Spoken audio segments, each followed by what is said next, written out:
Hey everybody, Vince Dowd, the founder of Authentic Elevation, where we help entrepreneurs, leaders, and executives learn how to tap into the inner dimensions of their abundance.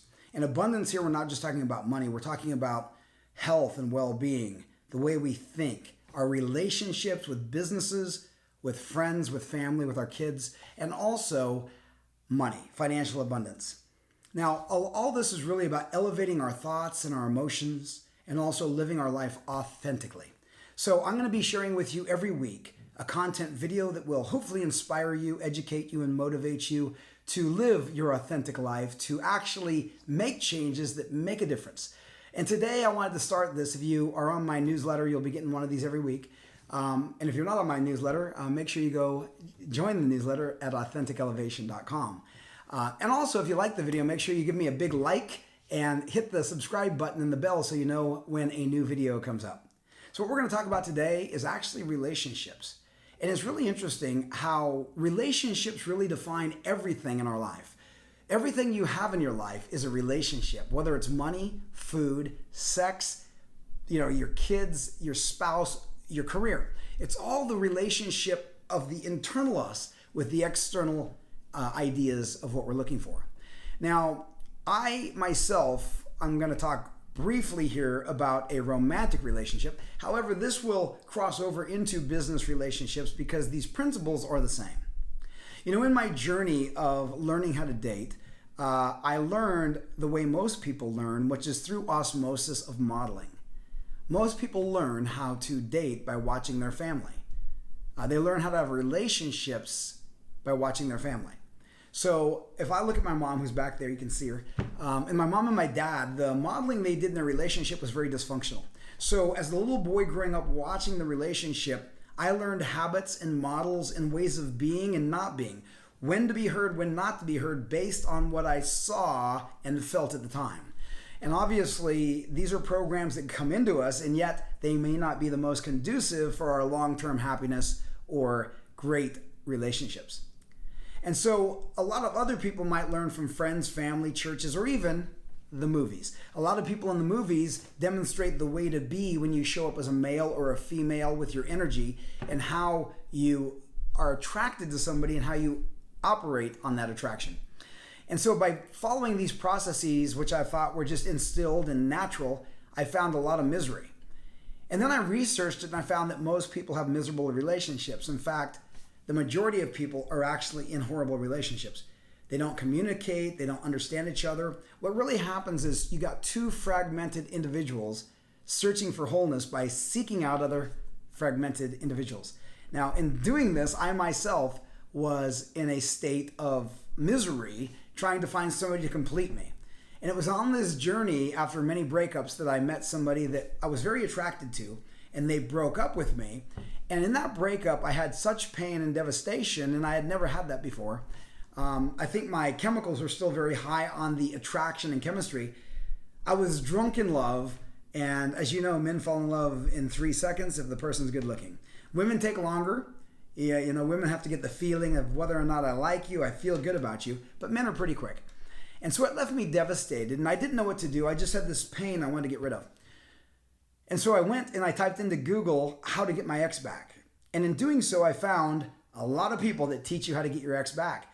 I figured if I got my ex back, I would get rid of the pain. And so I found these coaches on social dynamics. I had never really studied social dynamics or understanding relationships or the science of attraction. And this led me on an amazing journey. So I spent a tremendous amount of time, money, and energy, not only learning it, but also utilizing these tactics to test them in the real world to see if they worked. And they work effectively, very effectively. It changed my entire life in regard to my dating. Now I'm bringing this out also in business because the same aspects apply in business relationships. Remember, everything in our life's a relationship from the inside out, understanding that our relationship with ourselves is the ultimate relationship. And once we get that right and dialed in, the rest of them start to work correctly. So I wanted to share with you, my partner and I were talking the other day, and we live together. And the interesting thing that comes up with, partners, we're bringing in two life situations. It could be an age gap. There could be a socioeconomic background difference, the country or the state you grew up in, the way your parents raised you compared to their parents. There's all these different things we have to fit together to create a whole pattern. And the way we want to live our life, obviously, is to have a wholeness in ourselves, that we really want to be with our partner or our friend or our business associate, but we don't need them.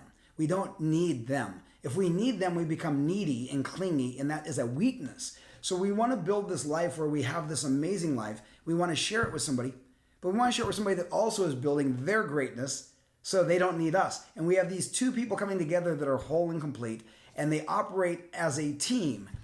But, no matter how good you are at this, and my partner and I are very good at communicating. We understand our love languages. We are getting better all the time as we are transparent, authentic, and open. We have a great sexual life. All the things that you want to have, but there's still going to be things that come up. And in a conversation, he mentioned to me that, you know what? I don't want you to change me. And I got to thinking about it, and I talked to him about this as well. And I said, how many people in life say that I don't want you to change me, accept me for who I am? And this is a very interesting thing because oftentimes people will say that, but really they're trying to cover up bad habits. So I want to kind of create a demarc point and take a look at where we're at with change in a relationship. Because there's two types of ways to look at this. The number one way would be, let's say that in my life, for example, I have things I'm still working on to elevate my life, to live better, more fully, and more in connection with humans. Sometimes, though, my tonality comes off very poorly. I might, growing up as more alpha energy, more masculine, more penetration, I can sometimes be a hard ass. As a martial arts instructor in the Air Force, as an instructor, sometimes I'm hard on people because I believe that if you're hard on them, sometimes they won't be hard on themselves, but it pushes them to become better. It's not always the case. And I can form habits where I get a little aggressive with my language and I don't use softening words or softer approach. And that sometimes can turn people off. So my partner noticed that in me and he called me for that. Now I could have easily said, listen, don't change me. Like me for who I am. So the way I delineate this and say, this is a very good thing that he calls me on because it makes me more aware of it. Then I can start to work on my tonality and soften it with a smile or use softening language like maybe or I suggest instead of telling people what to do. I need people like that in my life to even me out and to make me grow on areas that I'm not maybe always aware of. So in that case, I would say change is good, and a partner that pushes you to raise your standard, to elevate your life and your emotions, to elevate your quality, that is a change that you need, that I need. Because if we're going to be somebody who's growing in life, we need to change. And sometimes we use an excuse, accept me as I am. Well, that's fine, but you're not going to grow that way. The other example would be maybe he's not to the same standards of organization or cleanliness that I am, and I might call him on that. And if he said, don't change me, well, obviously, if you're doing the dishes, you leave the dishes in the sink and you don't clean up, what would happen there would be I have to do them. And now I'm letting his standards drop and I have to clean up after him. I know a lot of people who do this. A lot of relationships, a lot of marriages that say you got to compromise. So if they're not carrying their weight, you carry it for them. I completely disagree with that. I believe compromise is critical, but compromise is not in regard to the standards in your household or the standards in your finances.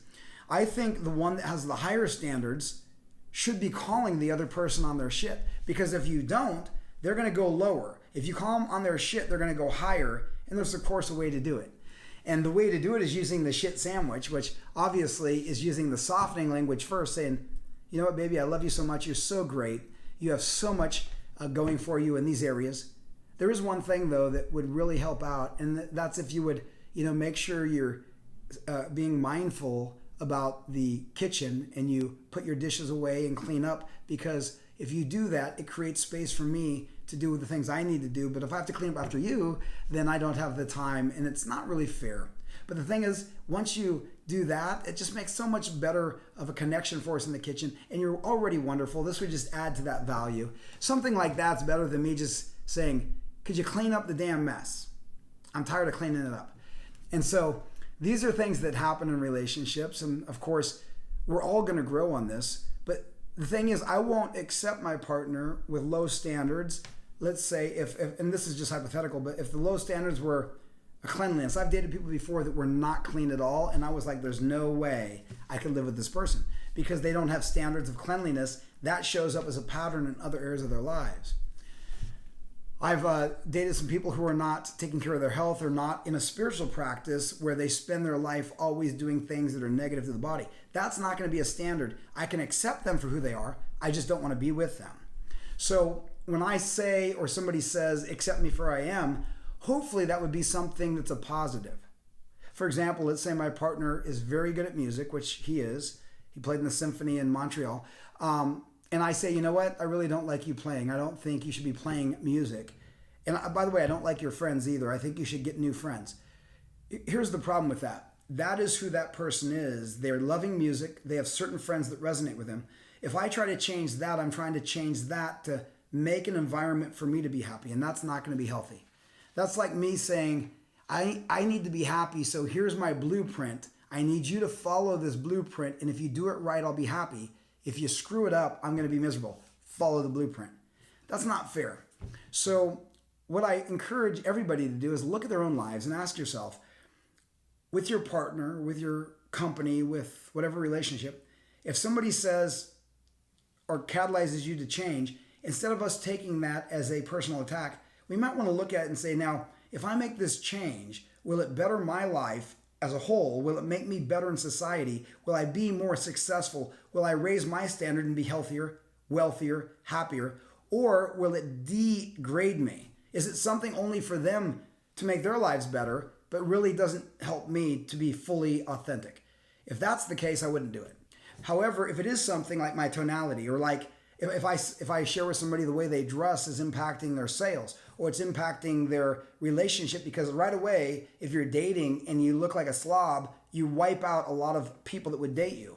So these things would elevate a person versus telling somebody that I don't like the fact that you're in yoga. It's kind of weird and I think you shouldn't do it. That's totally different, because that would be trying to change the person's spiritual or mental or even physical health. And these are things to really consider.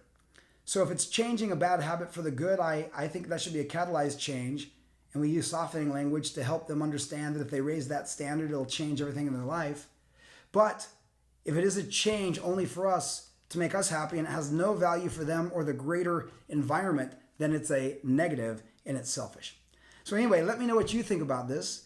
You can reply to me on this email if you're getting this on the newsletter. If you're watching on YouTube, please go below and comment. Let me know what you think. If you have any opinions on that, if you've used any of these techniques to actually elevate your relationship and to have a happier, healthier life. So anyway, if you like the video, please do share it, like it, make sure you subscribe, hit the bell, and I will be putting up one of these every week. You'll get it on the newsletter. If you haven't subscribed to my newsletter, go to AuthenticElevation.com and make sure you get the free manifestation code, how to manifest in your life. It's a 13-page PDF I put together for you.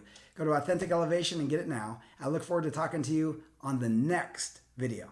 Have a wonderful day and live authentically.